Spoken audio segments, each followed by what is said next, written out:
할머니들이 내가 명동에 지난주에도 명동에 모임이 있어서 갔었는데 이렇게 걷다 보면 할머니들이 날 만나면 너무너무 반가워해요.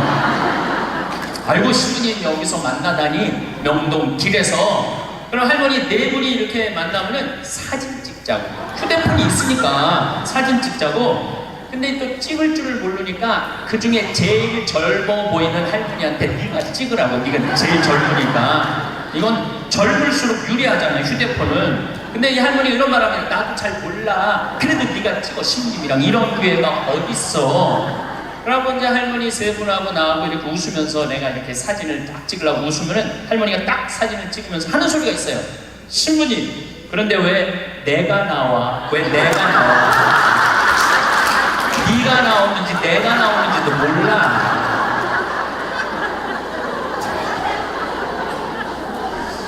요즘 애들은 태어나면서부터 어떻게 태어나는 줄 아세요? 이러면서 태어나요. 이러면서 태어나면서 요즘 애들은. 그런데 1살, 2살도 그걸 보는데 지금 60대 넘어서는 할머니들은 지금 세상이 어떻게 돌아가고 있는지 모르는 거예요. 시카고 대학에서 상담 심리 박사학위를 딴 신부님을 보내주셨어요. 이 신부님은 8시부터 9시까지 무슨 프로그램을 하느냐면 별별 이야기를 해요. 별별 이야기를 다 해보자 이거야, 별별 이야기를. 그래서 이제 뭐 마음이 답답한 분들이 원두막에 모닥불 펴놓고 이야기를, 원래는 1시간 하는데 대개 2시간에서 2시간 반 한대요. 근데 할머니 한 분이 별별 이야기를 하는데 이 할머니 하는 말이 그 신부님한테, 신부님, 나는 일생 남 피해 준 적도 없고 죄 진 적도 없고 신앙생활을 열심히 했다는 거예요. 난 정말 부끄럽지 않게 살았는데 며느리가 어느 날 갑자기 자기를 보더니 야인년아 그러더래요. 야인년아. 난 내가 무슨 죄를 졌다고 며느리한테 그 소리를 들어야 되느냐고. 난 억울해 죽겠다고 1시간 반을 하소연을 하더래요. 내가 그 얘기를 듣고 우리 상담 소장님한테 그랬어요. 그 할머니가 정말로 모르는 게 하나 있다. 그 할머니가 정말로 잘못한 거는 안 죽고 오래 사는 게 잘못한 거다. 그 할머니의 잘못은 안 죽은 거다. 안 죽은 거. 옛날에는 집안에 그 장수하는 어르신이 있으면 집안에 가문의 자랑이었어요. 근데 참 재미난 설문조사가 있었어요. 명문대학교, 요 근처에 있는 명문대학교 학생들한테 물어봤어요. 10년 전에 부모님이 몇 살까지 살기를 원하느냐고. 근데 10년 전에 명문대학 학생들이 답을 했는데 65세, 부모님이 65세까지 살았으면 좋겠다는 거예요. 근데 또 5년 후에 또 조사를 해봤어요. 똑같은 신입생들한테 부모님들이 몇 년 더 살았으면 좋겠느냐고. 그랬더니 5년 전에는 63세로 줄어들었어요. 부모님이 63세까지 살았으면 좋겠다는 거예요. 근데 얼마 전에 또 똑같은 설문조사를 신입생들한테 했더니 몇 살까지 살았으면 좋겠냐고 그랬더니 60살까지 살았으면 좋겠다는 거예요. 다시 말해서 여기 계신 여러분들은 다 죽어야 돼. 애들의 바람이라면은 다 죽어야 돼. 그런데 부모님 생각하고 자식 생각하고 너무너무 다른 거예요. 부모님은 손자도 보고 싶고 증손자도 보고 싶고, 그런데 자식들은 다 키웠고 할 일 다 했으니까 죽어라 이거예요. 죽어라. 제가 왜 비행기 얘기도 하고 휴대폰 얘기도 했느냐 하면 세상은 너무나 많이 변하고 있어요. 그런데 누가 세상의 변화를 못 읽느냐면 여기 계신 50대, 60대, 70대 되신 분들이 세상이 어떻게 돌아가는지 모르고 있는 거예요. 그게 큰 문제라는 거예요.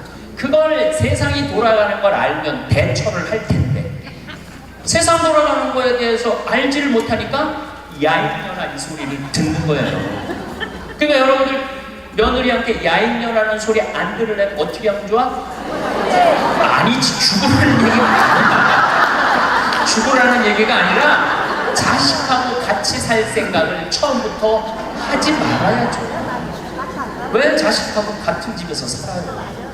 그러니까 그런 마음으로 인생을 바라봐야 된다는 거예요. 그런데 아마 2040년에는 아마 제 생각에는 아이를 거의 낳지 않을 거예요. 2040년이 되면은 아이들을 안 낳아요. 왜 아이들을 안 낳느냐면 지금 대한민국의 애들 고통스러워요, 안 고통스러워요? 공부하느냐고 고통스럽죠? 경쟁하느냐고 고통스럽죠? 그러니까 애들을 세계에서 가장 애를 안 낳는 나라에 이유가 있는 거예요. 애들이 고통스러우니까 너무너무 고통을 겪으니까 또 지금 애를 안 낳는 30대, 40대들은 자기네들이 그렇게 고생을 했으니까 내 자식이 이 세상에 태어나갖고 그 경쟁 속에 애를 키우고 싶지 않은 거예요. 그래서 애를 안 낳는 거예요. 2030년, 40년. 그러니까 지금 여러분들은 자식이라도 갖고 자식한테 투자라도 하지만은 2030년, 40년 되면 아예 자식을 안 낳을 거라는 얘기예요. 지금 대한민국은 저출산 때문에 이 민족이요, 애를 안 낳으면 민족이 사라지게 돼 있어요. 그러니까 이 대한민국의 존재 자체가 걸려있는 거예요. 이거 정말 보통 심각한 문제가 아니에요. 그러니까 애를 많이 낳는 유일한 방법은 국가에서 대학까지 등록금을 대주는 거예요. 국가에서 대학까지. 아니 근데 이게 불가능한 얘기가 아니고 유럽은 대학까지 다 국가에서 등록금을 내줘요. 심지어는 박사학위까지 내주는 나라들도 있어요. 국가가 책임지면은 여러분들 국가가 등록금 다 대주면은 여러분들은 훨씬 짐이 가볍죠. 그리고 노후 대책도 준비할 수 있고 국가가 다 대주니까.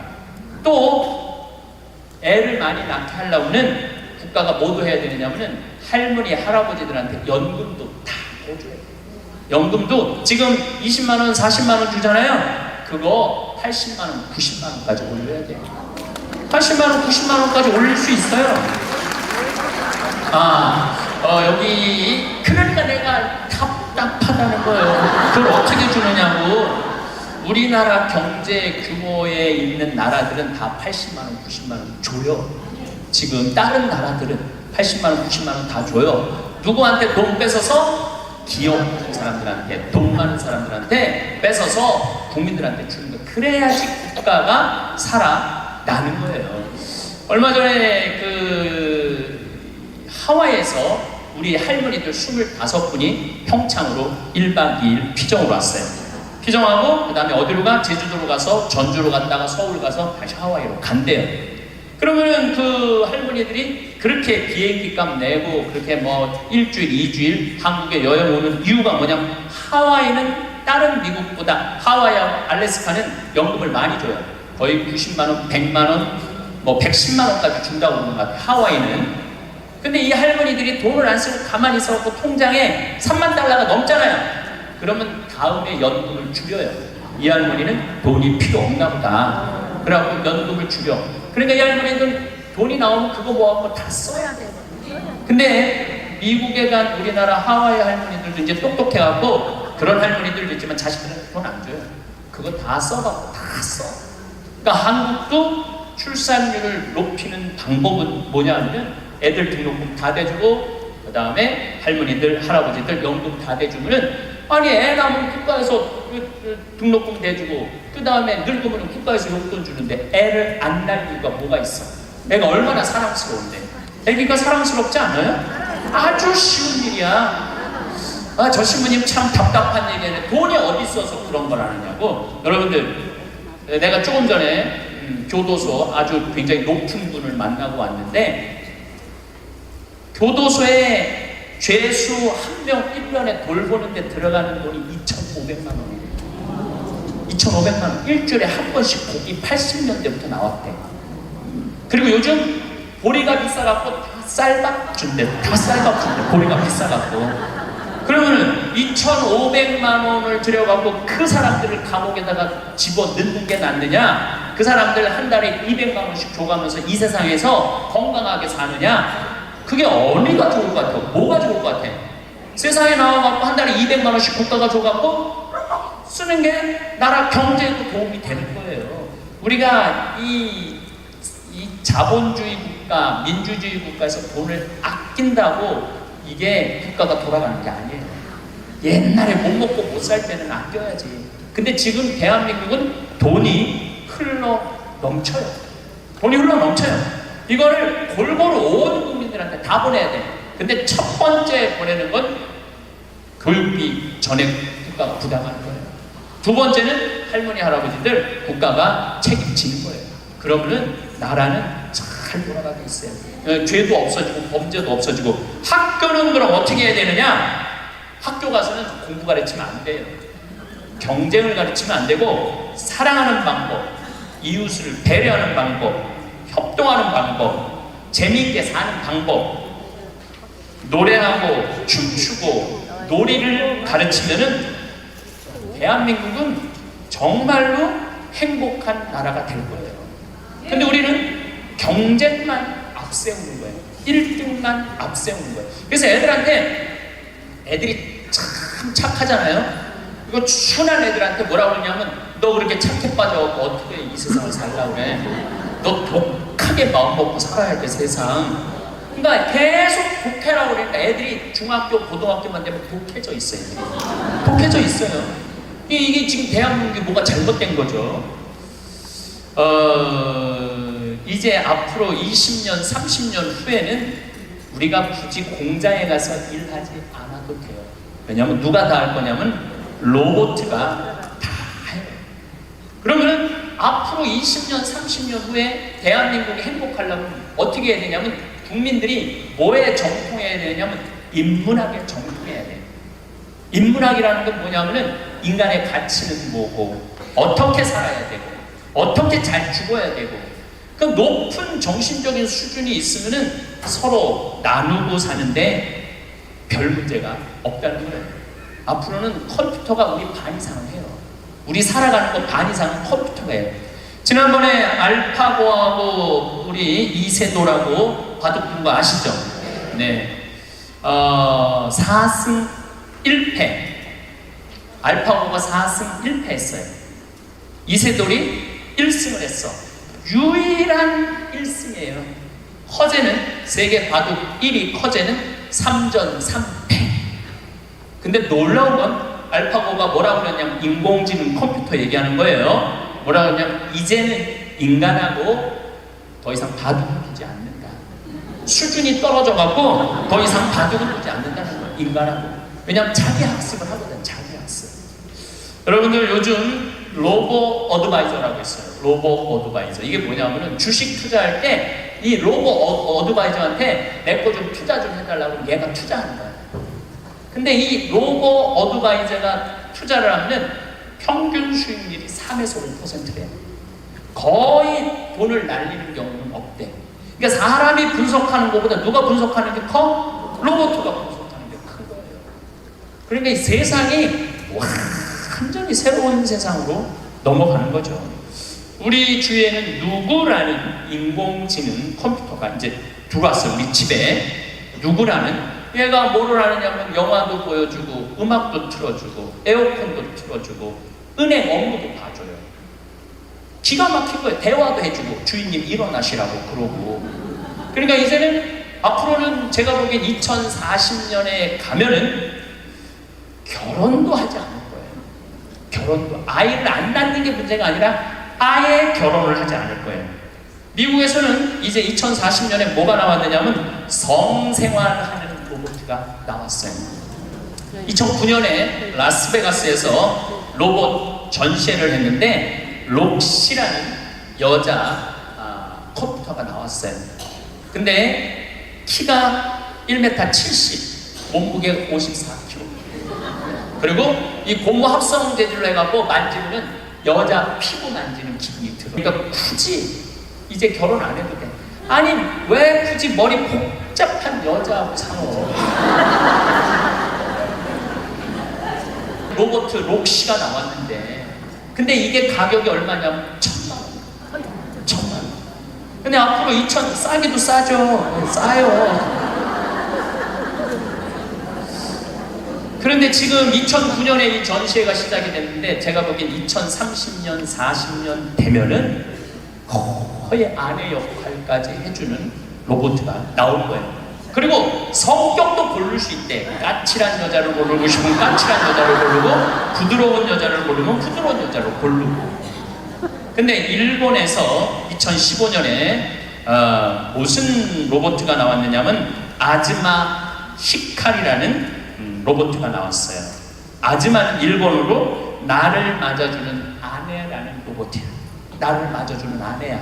근데 놀라운 거는 이 아즈마는 취미는 애니메이션 감상이고 특기는 계란 프라이 만들기. 좋아하는 음식은 도너츠예요. 벌레를 매우 두려워하지만 열심히 일하는 사람을 위해서는 무엇이든지 도와주는 영웅의 여자예요.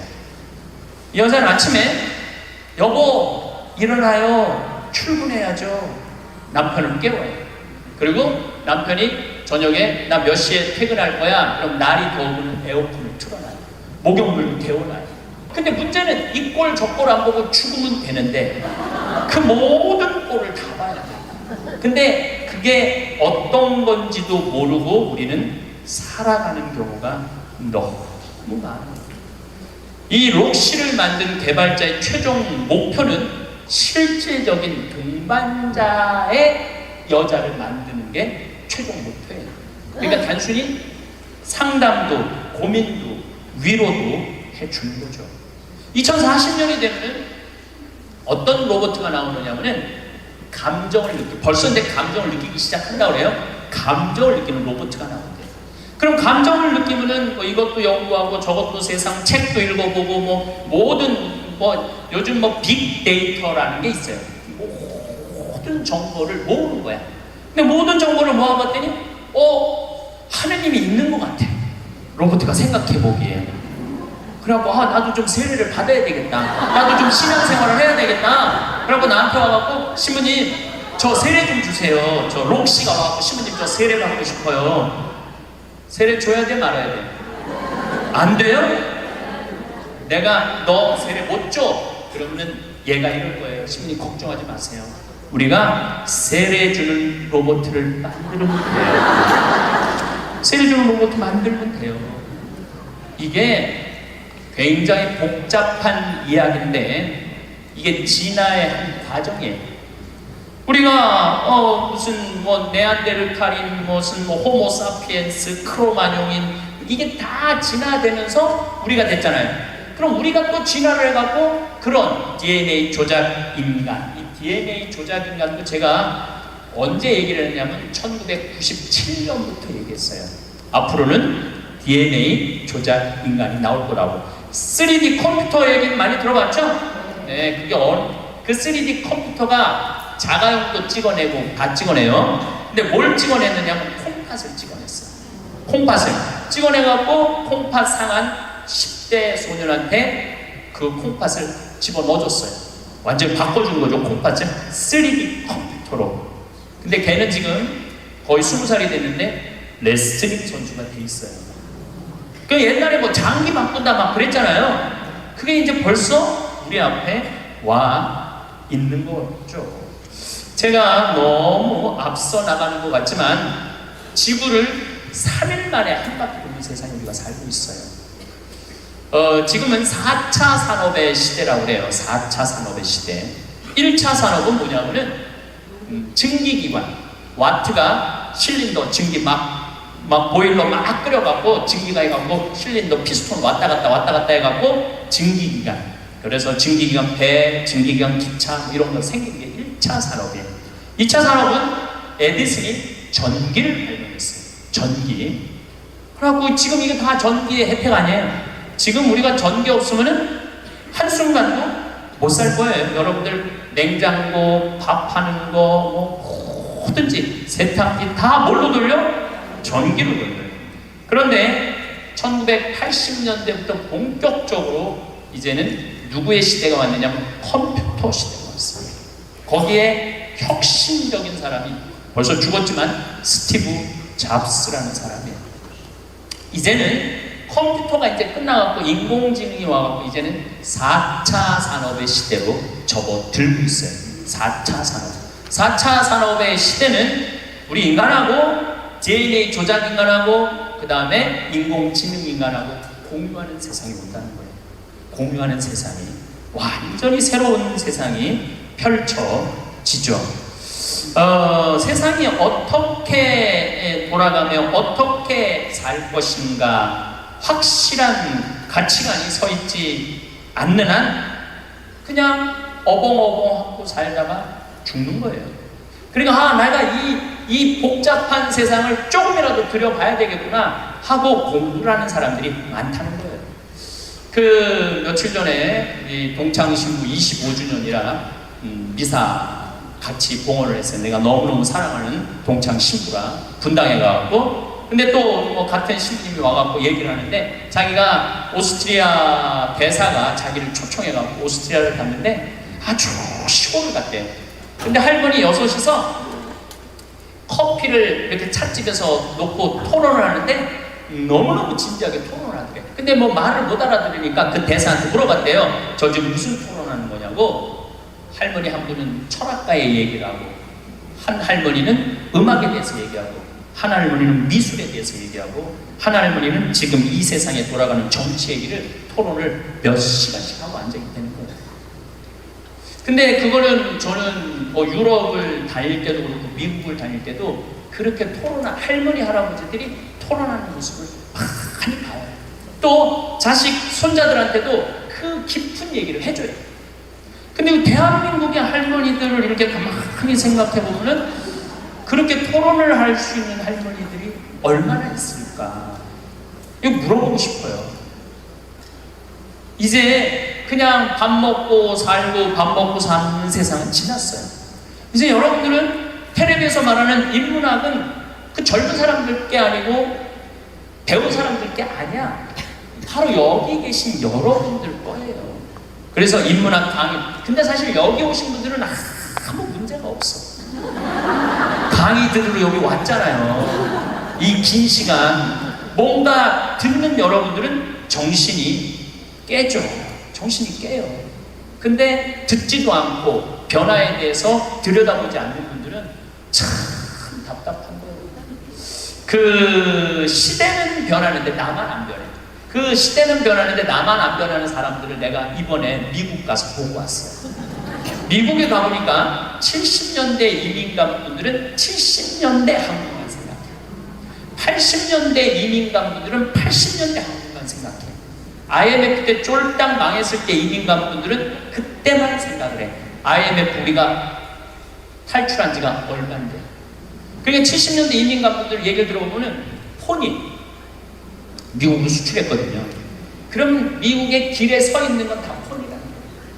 그거 무슨 깡통 찌그러뜨려갖고 폰이를 만들어갖고 수출했다고 그래요. 그러니까 자기는 한국차 안 산다는 거예요. 근데 폰이 만든 지가 언제인데 아직 폰이 있네. 한국에 폰이도 없는데.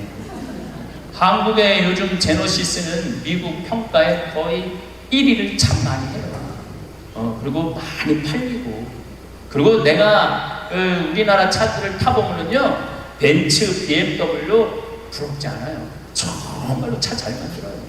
그런데 70년대 생각만 하는 거예요. 들여다보면 기회가 없으니까. 한국에 30년 동안 안 와봤으니까 그때 이거 하는 거예요. 또 이번에 시카고 강의를 갔는데 시카고는 눈이 많이 온대요. 근데 이 시카고는 눈이 오면은 눈 떨어지기 전에 제설차가 기다리고 있다가 눈이 떨어지면 팍 친다. 내가 강원도 산다니까. 강원도는 제설차가 2대밖에 없지만은 우리는 눈 떨어지기 다 친다는 거예요. 그분은 80년대 이미 감독이에요. 제가 강원도 평창에서 살잖아요. 평창도 요즘 눈 떨어지기 전에 제설차 기다리고 있다가 떨어지기 전에 다 쳐요. 염화칼슘 뿌리고. 제가 12월 달에 매일 강의 나오잖아요. 거기 눈 많이 와요. 그러면은 새벽에 보면 다 눈 치는 소리가 들려요. 그러면은 운전하고 나오는 거예요. 그러니까 모르는 거지. 들여다보진 않았으니까. 그리고 자기가 옳다고 고집 주장을 피는 거죠. 근데 가만히 내가 미국에 이민 가신 분들을 보니까 이분들은 미국 책도 안 읽고 한국 책도 안 읽더라고. 근데 미국의 이민간분들이 대개 경력을 보면 서울대 졸업한 분들 않아요. 영어 할 줄 알아야지 가잖아요. 그런데도 변화에 적응하지 않으니까 못 견디더라고요. 사람은요, 끝도 없이 공부를 해야 돼요. 제가 미국에 가서 이 얘기를 꼭 해요. 우리나라는 버스를 타고 가다가 앞에 데모를 해요. 그럼 버스에 뭐라고 떠요? 목적지까지 제 시간에 못 갈 것 같다. 여기 내려가고 지하철 몇 호선 여기 있으니까 타고 가면은 될 것 같다. 그런 자막이 떠. 그리고 내가 오는 내 차 기다리는 차가 그거 전부 다 뜨죠? 예. 미국은 상상도 못하는 일이에요. 미국은. 나라가 커갖고 이렇게 할 수가 없어. 우리나라처럼 이 IT 기술이 잘 돼 있는 나라는 세계에서도 없어요. 다니면 얼마나 답답한지 몰라요. 다른 나라 다녀보면. 저는 지금 총 60개 나라를 다녔고, 미국을 벌써 뭐 10번도 더 왔다 갔다 하고, 전 세계를 돌아다녀 보잖아요. 전 세계를 돌아다녀 보면 한국처럼 시스템이 잘 돼 있는 데가 없어요. 한국처럼. 요즘 이제 동계올림픽 한다고 영동고속도로, 고속도로를 다시 깔았거든요. 제가 오늘도 이렇게 나오면서 이거는 고속도로가 아니야. 비단길이야. 얼마나 굽게 깔아놨는지 비단길이에요. 이런 도로를 가진 나라가 그렇게 많지 않아요. 미국도 도로 기가 막히게 잘 깔아요. 걔네들이 정말 상상도 못할 만큼 잘 깔아요. 미국 사람들. 그래도 이 영동고속도로만큼 비단길은 없더라고요. 우리나라가 돈도 많고 참 좋은 나라예요. 한 세대 만에 원조 받는 나라에서 원조 해주는 나라로 바뀌었어요. 이거는 전 세계에서 대한민국밖에 없어요. 지금 콘트라 활동 대단해요. 또 제가 뭐 영남대학 무슨 많은 대학을 이렇게 다녀보면은 서울대학도 마찬가지고 무슨 각 대학마다 제3국에 있는 나라 학생들을 데려다가 공부시켜요. 그리고 석박사 과정. 그리고 공부만 시키는 게 아니야. 활동비, 생활비, 뭐 전세비 다 줘요. 그래갖고 여기서 공부하고 거기 가면은 집도 한 채 한대요. 그러니까 우리나라 그렇게 지금 많이 도와주고 있는 나라예요. 원조 받는 나라에서 원조 해주는 나라로 바뀐 대단한 나라예요. 그리고 개발도상국 동남아시아 국가에서 가장 닮고 싶은 나라 1위는 어디냐면 대한민국이에요. 대한민국 가장 닮고 싶어요. 그러니까 한국어를 그렇게 많이 배우는 거예요. 여기저기서 한국어를 많이 배우는 거예요. 아시아 국가 중에 민주주의도 1위예요.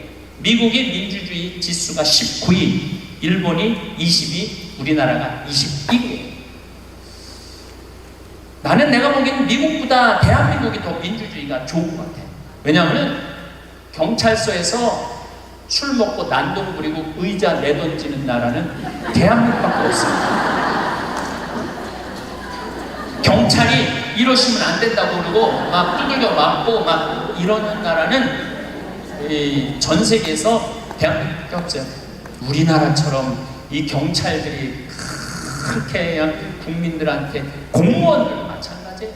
뭐 공무원들 부패 지수가 높다고 그러지만은 높은 사람들이고 요즘 젊은 공무원들 그 어려운 시험 가서 통과한 공무원들은요. 오늘도 우리 이 직원이 무슨 우리 이제 생태마을 물건 허가 때문에 읍에 들어갔다 왔는데 그렇게 친절하게 설명을 해주고 도와주더라는 거예요.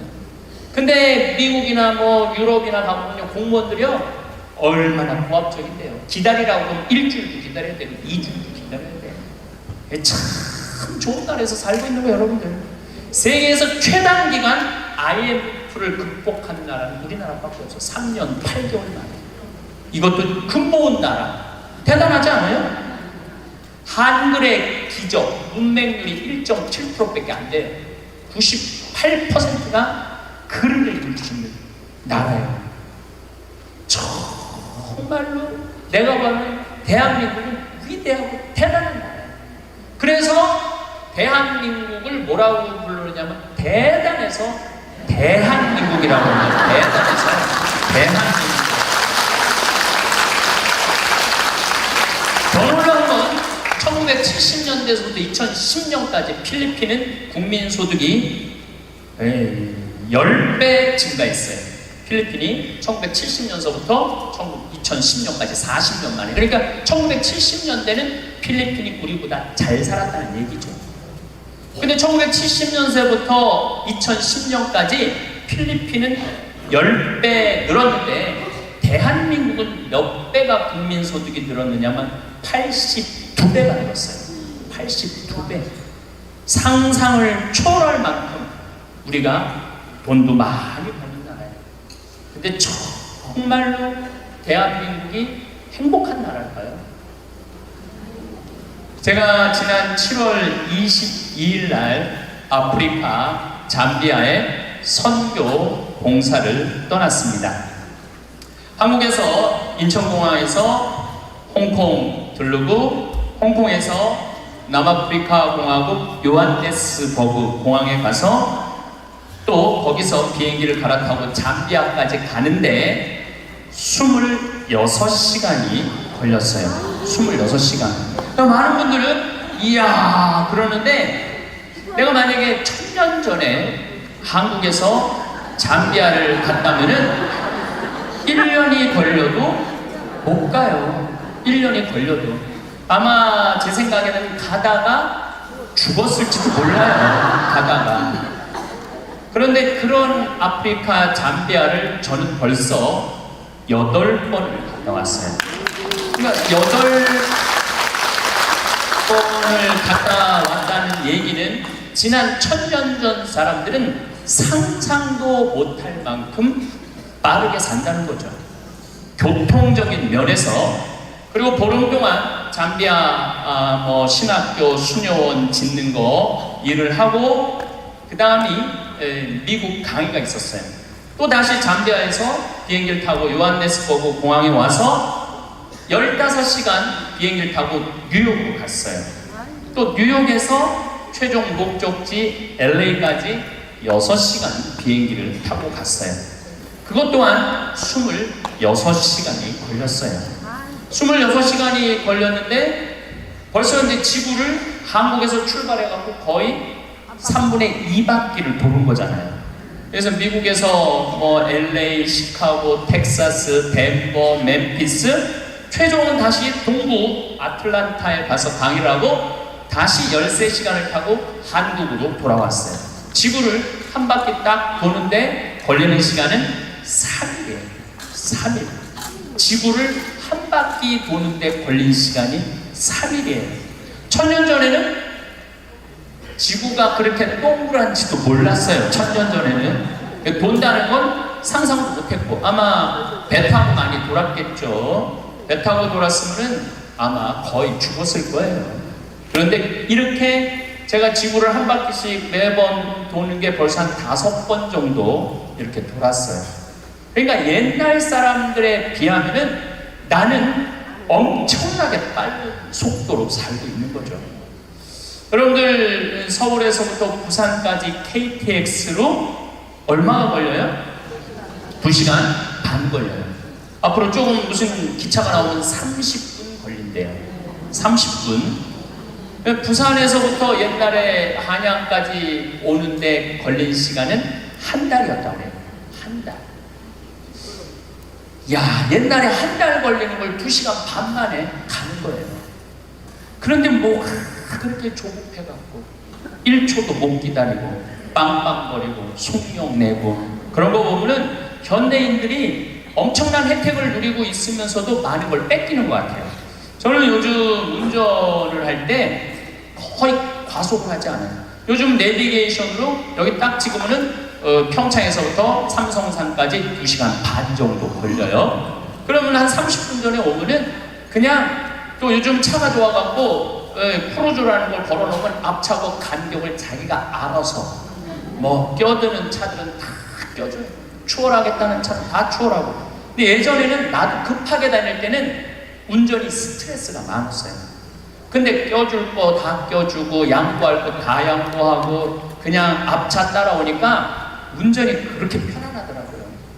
여러분들도 너무 급하게 살지 마세요. 급하게 안 살아도 옛날 사람들보다는 제가 보기엔 1000배 빨리 살고 있는 거예요. 급할 게 하나도 없더라고요. 근데 교통보다 더 무서운 변화가 있어요. 교통보다 통신. 1960년대는 여러분들 집에 무슨 전화기가 있었죠? 돌리는 다이얼 전화기가 있었죠? 네. 1970년대 후반, 80년대 막 초에 들어서서는 뭐가 있는지 누르는 전화기가 나왔어요. 그리고 80년대 중반에는 집안에서 무선 전화기가 있었어요.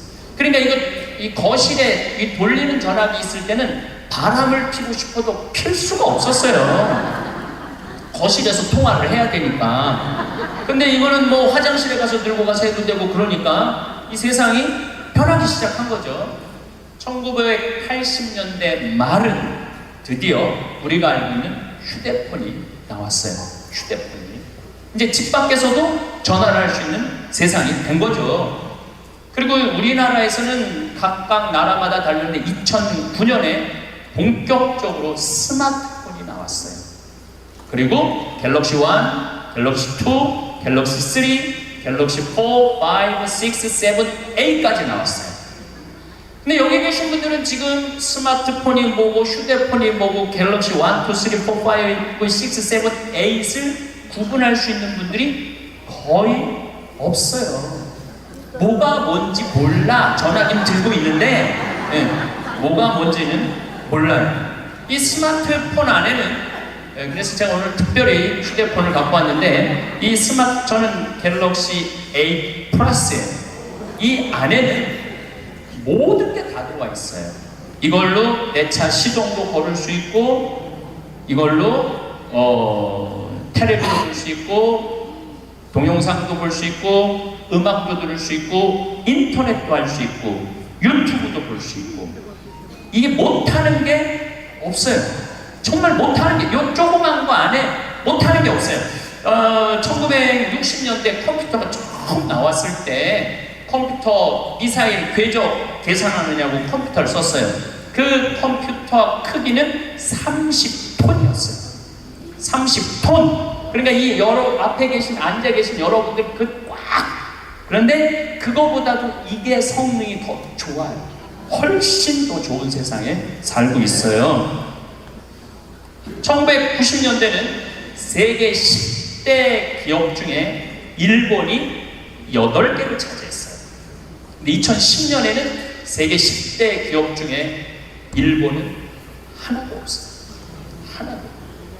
지금은 삼성이 그래도 10대 기업에 들어가 있어요. 세계 10대. 지금은 구글, 애플, 페이스북, 아마존. 근데 여기 계신 분들 중에 구글이라는 거가 있는데 그게 뭐 다 알지를 못해. 근데 구글하고 페이스북, 아마존은 텔레비전에 선전을 안 해요. 그리고 구글은 물건을 팔지 않아요. 인터넷으로만 파는데 이 기업의 가치는 700조예요. 700조. 그래갖고 이 요즘 오로지 이 휴대폰 컴퓨터가 시장이 얼마냐면 4,300조예요. 4,300조. 네? 상상도 못할 만큼 크죠. 제가 산호세에 있는 구글 본사에 갔었어요. 정말로 기가 막히더라고요. 왜냐하면 모든 복도에 먹을 걸 다 놔둬요. 직원들을 위해서.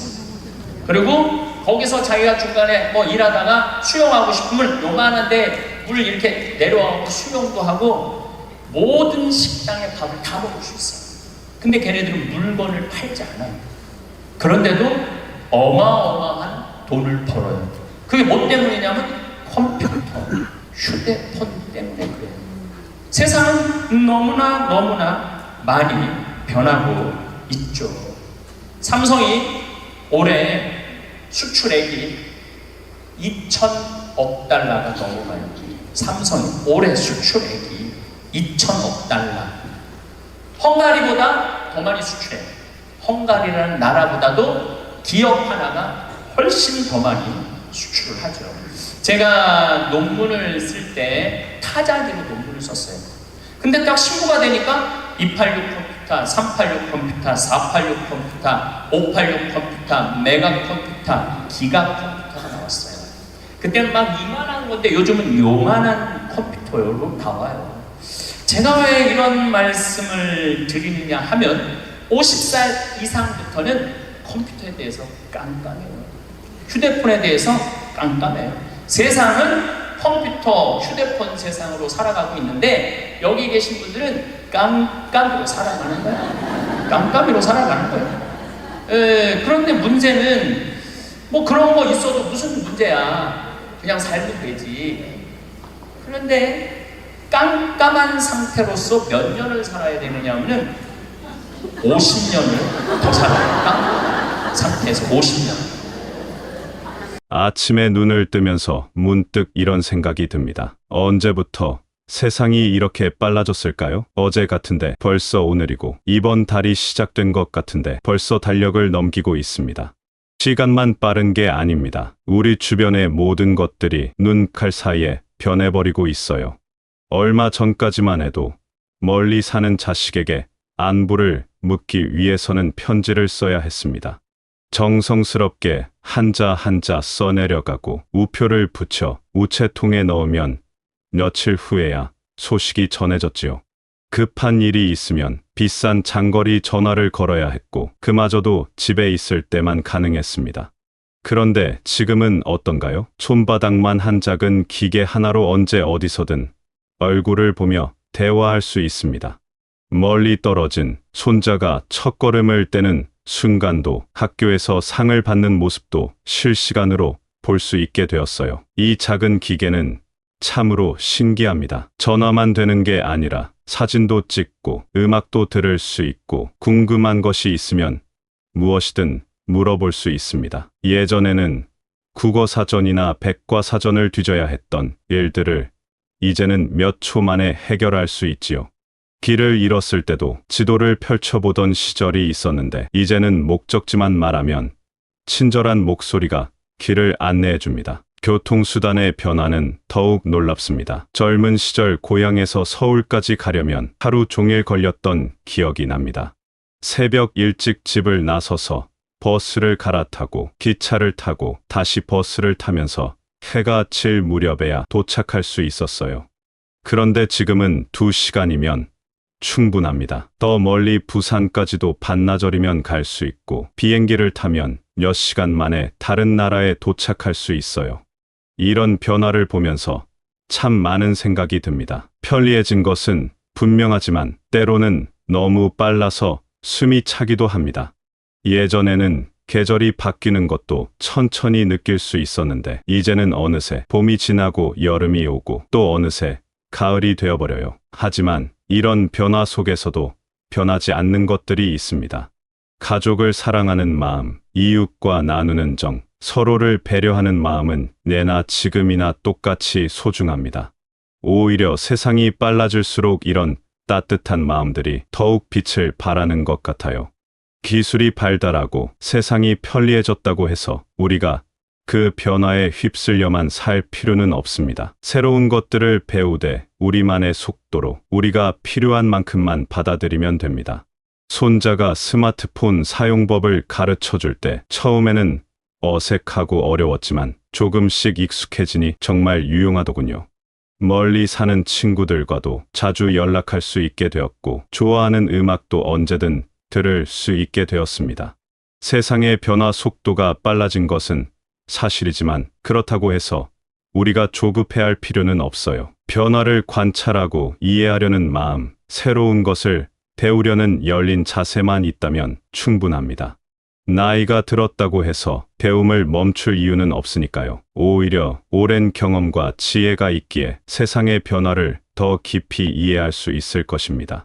결국 중요한 것은 변화하는 세상 속에서도 우리다운 삶을 사는 것입니다. 새로운 기술의 도움을 받되 그것에 의존하지 않고 빨라진 세상의 속도에 맞춰가되 우리만의 리듬을 잃지 않는 것이지요. 그런 균형 속에서 우리는 더욱 풍요롭고 의미 있는 삶을 살아갈 수 있을 것입니다. 세상이 빨라진 것만큼이나 우리 사회의 모습도 많이 달라졌습니다.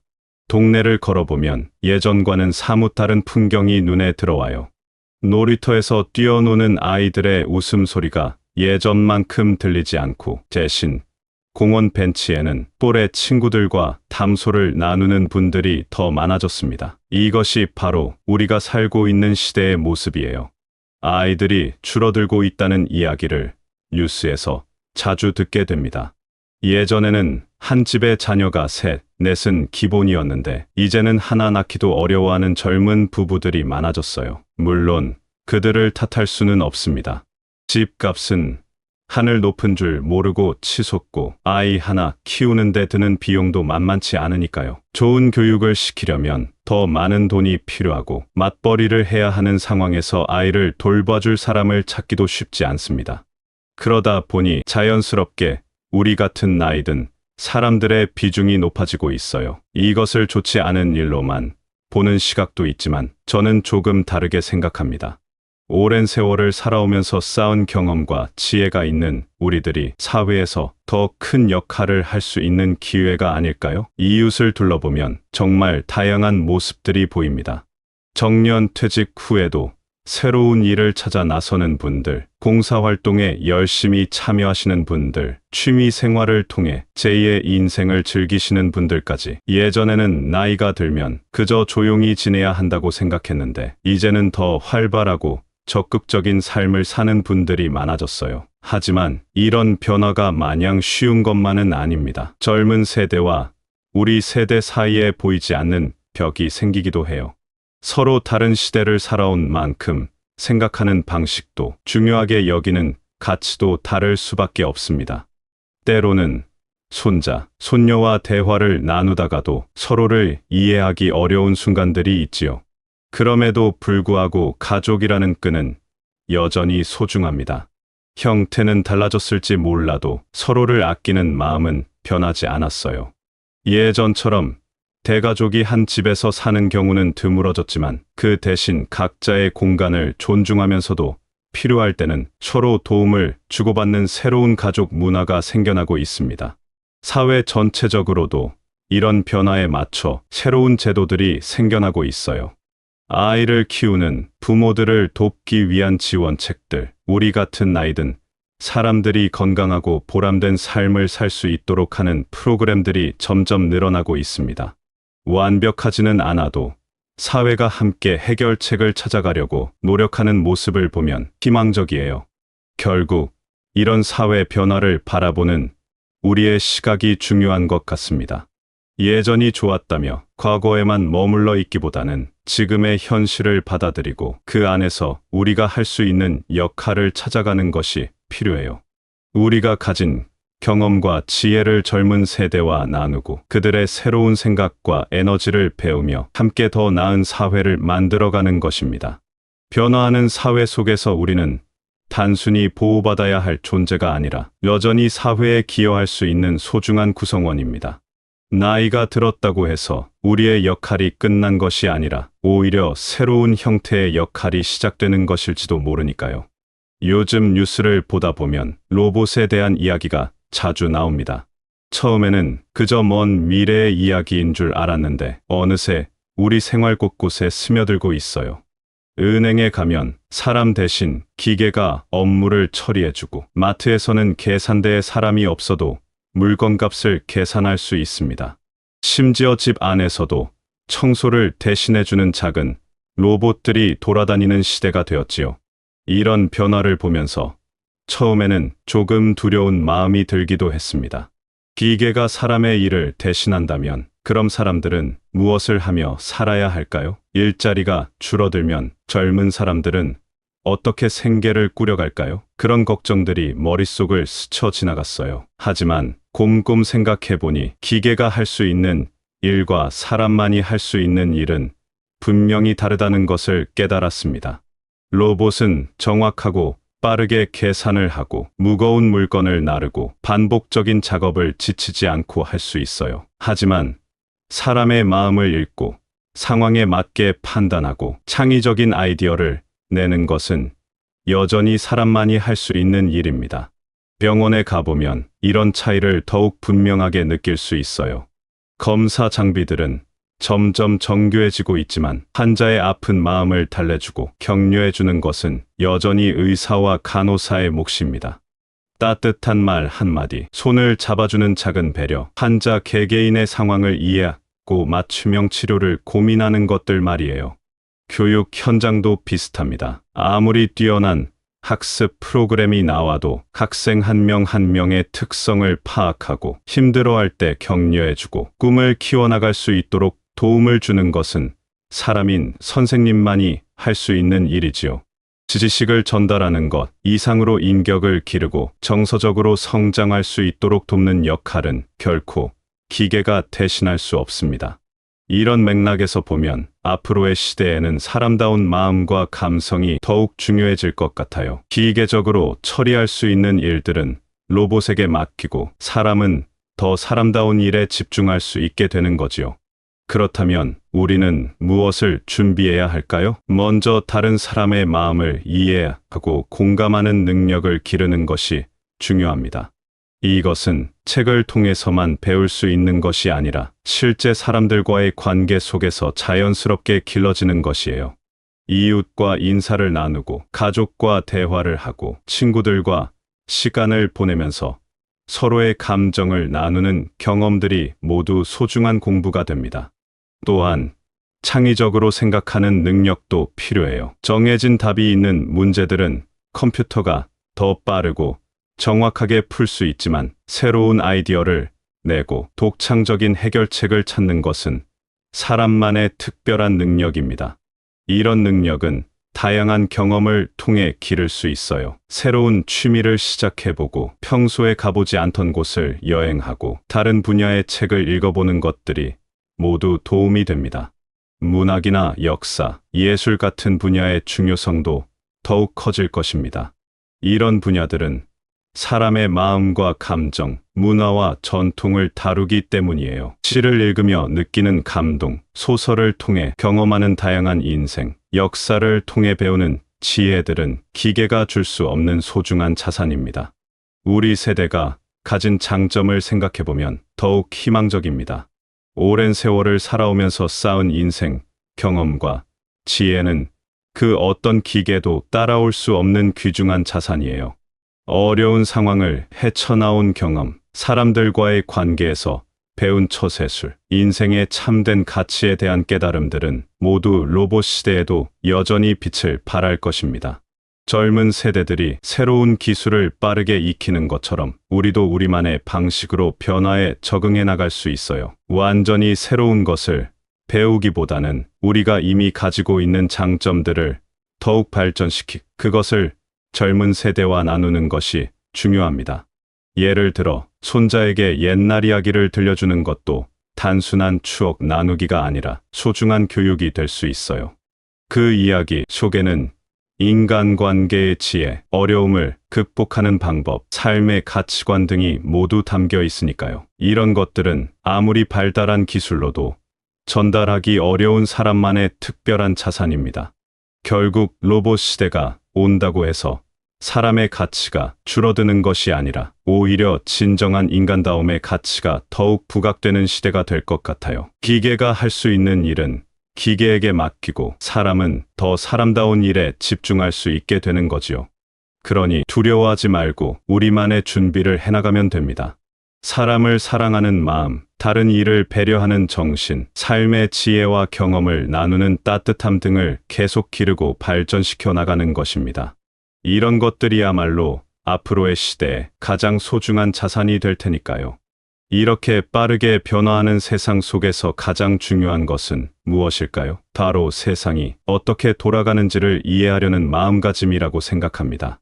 젊은 시절에는 바쁜 일상에 쫓겨서 깊이 생각할 여유가 없었지만 이제는 조금 더 여유롭게 주변을 둘러보고 세상의 흐름을 읽어볼 수 있는 시간이 생겼어요. 세상을 이해한다는 것은 거창한 학문을 공부하는 것이 아닙니다. 매일 아침 신문을 읽으며 오늘 무슨 일이 일어났는지 알아보고 뉴스를 보며 사회가 어떤 방향으로 흘러가고 있는지 파악하는 것부터 시작할 수 있어요. 때로는 이해하기 어려운 일들도 많지만 그렇다고 해서 관심을 끄고 살 수는 없습니다. 우리도 이 사회의 일원이니까요. 요즘 젊은 사람들이 어떤 생각을 하며 사는지 궁금할 때가 있습니다. 우리가 젊었을 때와는 완전히 다른 환경에서 자라났을 텐데 그들의 고민과 꿈은 무엇일까요? 손자, 손녀와 대화를 나누다 보면 때로는 이해하기 어려운 부분들이 있어요. 하지만 그럴 때마다 그들을 이해하려고 노력합니다. 서로 다른 시대를 살아온 만큼 생각이 다를 수 있다는 것을 받아들이고 대신 그 차이를 좁혀나가려 애쓰는 거지요. 변화를 두려워하지 않는다는 것은 말처럼 쉬운 일이 아닙니다. 살아온 세월이 길수록 익숙한 것에 안주하고 싶은 마음이 커지는 것이 자연스러워요. 하지만 변화를 완전히 거부하고 살 수는 없습니다.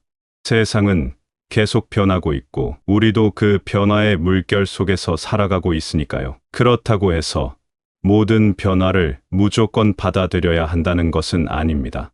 우리에게 도움이 되고 삶을 더 풍요롭게 만들어주는 변화는 적극적으로 받아들이되 그렇지 않은 것들은 적당한 거리를 두고 지켜볼 수도 있어요. 중요한 것은 변화에 대해 열린 마음을 갖는 것입니다. 예를 들어 스마트폰 사용법을 배우는 것도 처음에는 어려웠지만 익숙해지니 정말 편리했어요. 멀리 사는 가족들과 영상 통화를 하고 궁금한 것이 있으면 즉시 찾아볼 수 있고 길을 잃었을 때도 도움을 받을 수 있게 되었습니다. 물론 모든 기능을 다 알 필요는 없어요. 우리에게 필요한 것들만 골라서 배우면 됩니다. 배움에는 나이가 없다는 말이 있습니다. 정말 그런 것 같아요. 새로운 것을 배울 때마다 뇌가 활발해지는 느낌이 들고 세상을 보는 시각이 조금씩 넓어지는 것을 경험할 수 있습니다.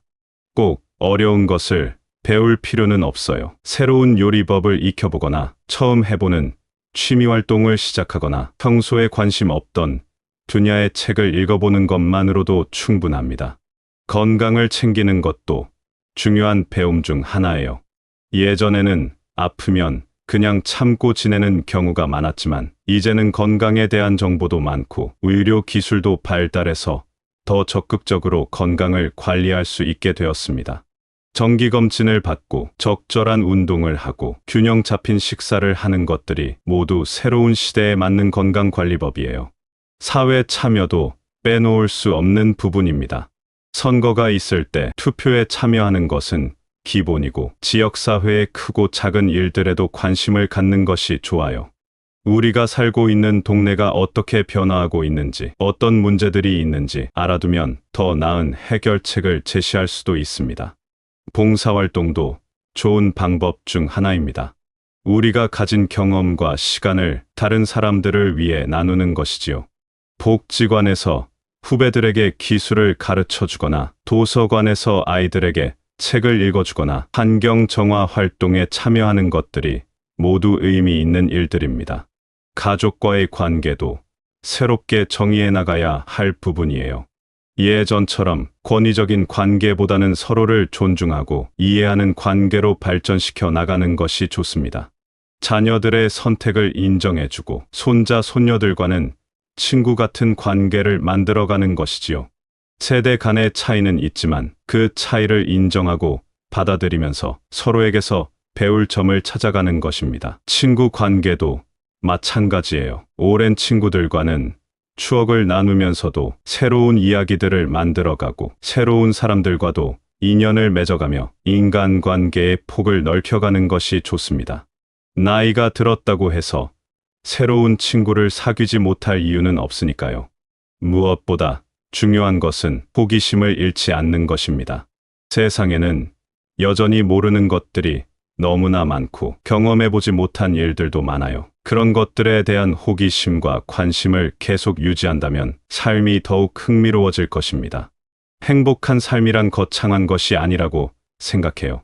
매일매일 작은 기쁨들을 찾아가며 의미 있는 일들을 하며 사랑하는 사람들과 시간을 보내는 것이 진정한 행복이 아닐까요? 변화하는 세상 속에서도 이런 소소한 행복들을 놓치지 않고 살아간다면 그것만으로도 충분히 의미 있는 삶이라 할 수 있을 것입니다.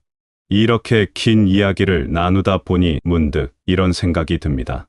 우리가 살아온 시간들이 결코 헛되지 않았다는 것을요. 빠르게 변화하는 세상 속에서 때로는 뒤처지는 것 같고 젊은 사람들을 따라가기 어려운 것 같아서 위축되기도 하지만 사실 우리에게는 그들이 가지지 못한 소중한 것들이 있습니다. 오랜 세월을 살아오면서 겪은 수많은 경험들, 그 속에서 얻은 지혜와 통찰, 사람에 대한 깊은 이해와 따뜻한 마음씨, 이 모든 것들이 바로 우리만의 특별한 자산이에요.